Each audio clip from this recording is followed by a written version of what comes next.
Assalamualaikum warahmatullahi wabarakatuh. Perkenalkan, saya Hailila Nindika Putri dari Offering A5P. Di sini saya akan memaparkan pentingnya membaca sastra untuk anak untuk mendukung pencapaian keterampilan berbahasa bagi anak sekolah dasar.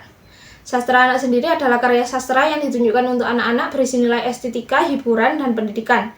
Sastra dapat disampaikan melalui berbagai bentuk seperti puisi, prosa, drama, lagu, atau nyanyian.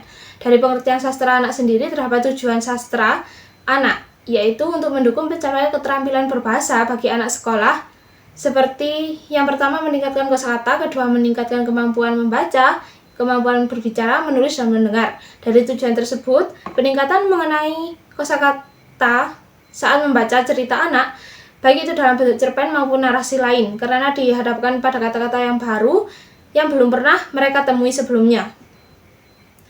Tujuan yang kedua adalah meningkatkan keterampilan membaca sastra anak, memberikan kesempatan bagi anak-anak untuk mengembangkan kemampuan membaca mereka dengan memahami struktur teks, alur cerita, dan penggunaan bahasa pada teks cerita tersebut. Yang ketiga adalah meningkatkan kemampuan menulis anak.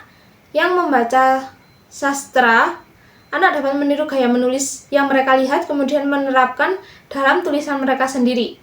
Tujuan yang keempat adalah meningkatkan keterampilan mendengar. Ketika anak-anak mendengarkan cerita, mereka belajar untuk fokus memahami konteks serta mengidentifikasi pesan dan informasi utama dari teks yang mereka dengar. Yang kelima adalah meningkatkan keterampilan berbicara. Ketika anak membaca atau mendengarkan cerita, mereka akan mempelajari pola dialog, ekspresi, bahasa, serta cara menyampaikan perasaan dan ide secara verbal. Untuk cara mencapai tujuan sendiri, kita bisa menggunakan dengan pemilihan buku yang tepat. Maksudnya, guru atau orang tua harus memastikan buku-buku yang diberikan kepada anak itu sesuai dengan tingkat perkembangan bahasa dan pemahaman anak terhadap sastra. Sastra yang terlalu sulit dapat membantu anak frustasi, dan sementara sastra yang terlalu mudah tidak akan menantang kemampuan bahasa mereka.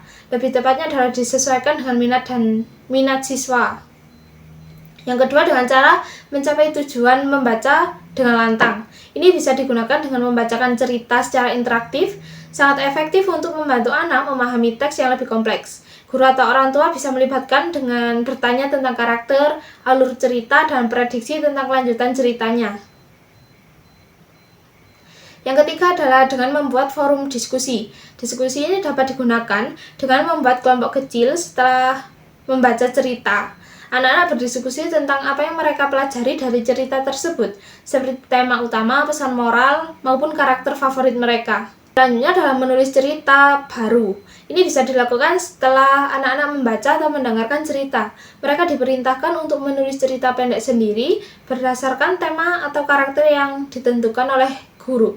Dari tujuan dan cara mencapai tujuan ini, kita membutuhkan media, yaitu bisa menggunakan buku cetak atau bisa menggunakan buku bergambar. Media klasik ini sangat efektif untuk membantu anak memahami cerita dan meningkatkan keterampilan berbahasa mereka melalui membaca. Yang kedua adalah audiobook.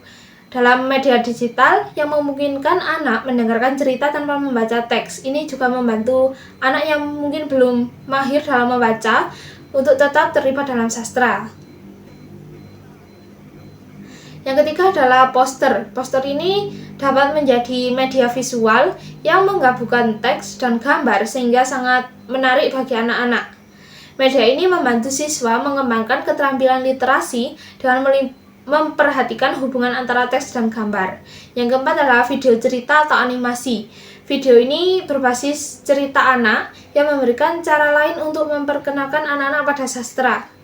Yang terakhir ada evaluasi. Kita dapat melakukan post-test dengan beberapa aspek seperti yang pertama, menulis ulang apa yang didengar siswa ketika siswa setelah mendengar cerita baik dari storytelling maupun audiobook. Yang kedua adalah menuliskan beberapa kosakata baru. Siswa diperintah untuk menuliskan beberapa kosakata yang mereka baru ketahui dalam cerita yang dibacakan atau didengar sebelumnya. Dan yang terakhir adalah menentukan ide pokok.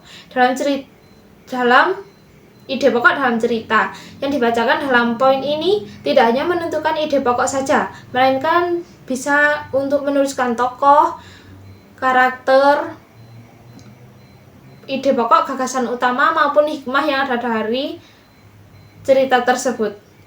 Dapat disimpulkan, untuk membantu siswa mencapai tujuan pembelajaran keterampilan berbahasa melalui sastra anak, diperlukan pendekatan yang beragam dan kreativitas, seperti memilih buku yang tepat, melibatkan siswa dalam diskusi interaktif, mendorong siswa untuk menulis dan berbicara, dan memanfaatkan media digital merupakan cara efektif dalam membantu perkembangan membaca anak.